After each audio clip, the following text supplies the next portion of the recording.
네, 안녕하세요. 백두산 금융연구소의 백두산입니다. 6월 25일입니다, 오늘. 뉴스 보다 보니까, 한국경제신문 보다 보니까, 호르무즈 보호비 건나라는 뉴스가 하나 나왔습니다. 좀 굉장히 좀 언급을 할 만한, 좀 짚고 넘어갈 만한 이슈라서, 뭐 따로 영상을 한 편 좀 얘기를 합니다. 트럼프가 이제 중국하고 일본에다가 유조선을 직접 보호하라고 이런 얘기를 했답니다.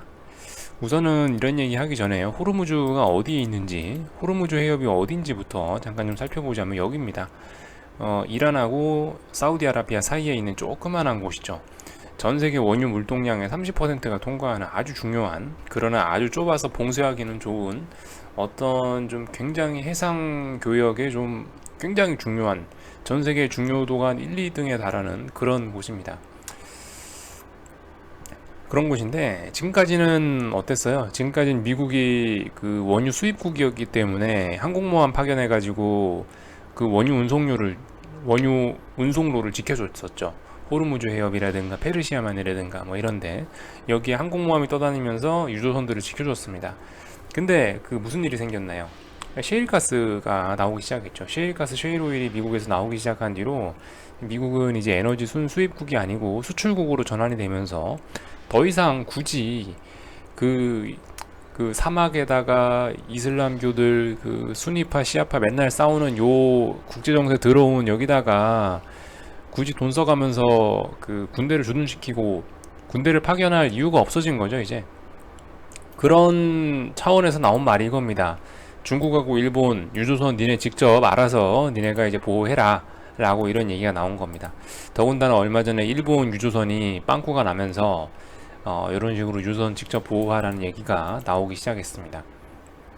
미국은 이제 더 이상 중동 지방에서 딱히 볼만한 거리가 없기 때문에 딱히 뭐 얻을 만한 이익이 없기 때문에 이제 발을 빼는 분위기죠. 중국 지방에서 얻을 수 있었던 거는 석유가 전부인데 이제 석유라는 거는 이제 미국에서 자체적으로 생산 가능하기 때문에 이제는 중동은 사실상 이제 버려지는 지역이 되는 겁니다. 그렇게 됐어요. 네, 그렇게 됐어. 사실 그 요런 내용 같은 거는 그 피터 자이안 아저씨의 책을 보시면 잘 나와 있습니다. 피터 자이안 아저씨라고 우리나라에 책 두 권이 번역이 되어 있습니다. 21세기 미국의 패권과 지정학이라는 책하고 셰일 혁명과 미국 없는 세계라는 요 책이 있는데 요 책, 셰일 혁명과 미국 없는 세계라는 책 보시면은 이제 지금 요 기사 나온 내용이 정확하게 이게 예측이 되어 있습니다. 이런 일이 있을 거라고 예측을 해놨는데 요런 내용이 실제적으로 일어나네요.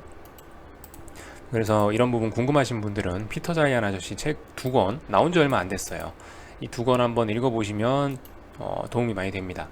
뭐 주식 꼭 이거 읽으면 돈이 된다 이런 게 아니고 물론 돈은 될 겁니다. 아마 미래에 뭐 미래에 좀 통찰력을 길러서 투자에 도움이 되긴 될 거지만 당장에 도움은 안 되더라도 한번 봐놓으시면 상식선에서 굉장히 뭐 좋은 책이지 않을까 싶습니다.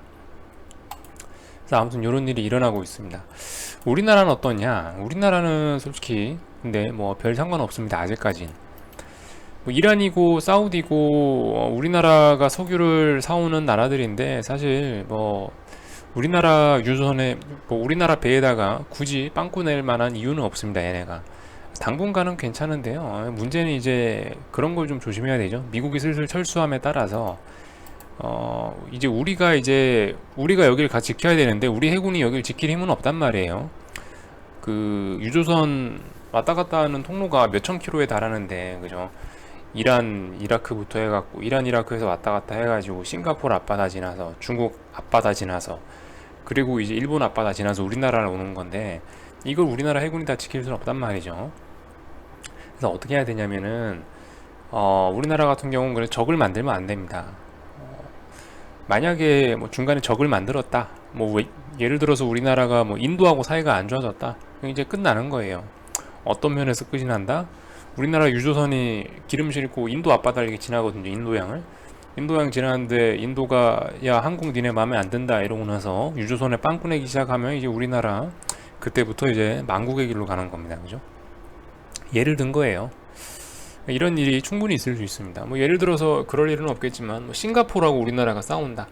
싱가포르 앞바다 지나가는 한국 유조선 빵꾸네. 그럼 이제 끝나는 거예요. 간단하죠.